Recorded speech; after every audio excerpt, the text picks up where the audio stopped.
افغان ځواکونو د پاکستان جاسوسي الوتکه ویشتلې ده.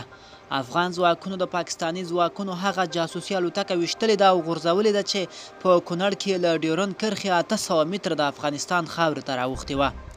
د کونړ اوسیدونکي افغان خبریال بلال سروري ته وایي چې دغه الوتکه د سرکاڼو ولسوالۍ په پشد سیمه کې غورځول شوې ده.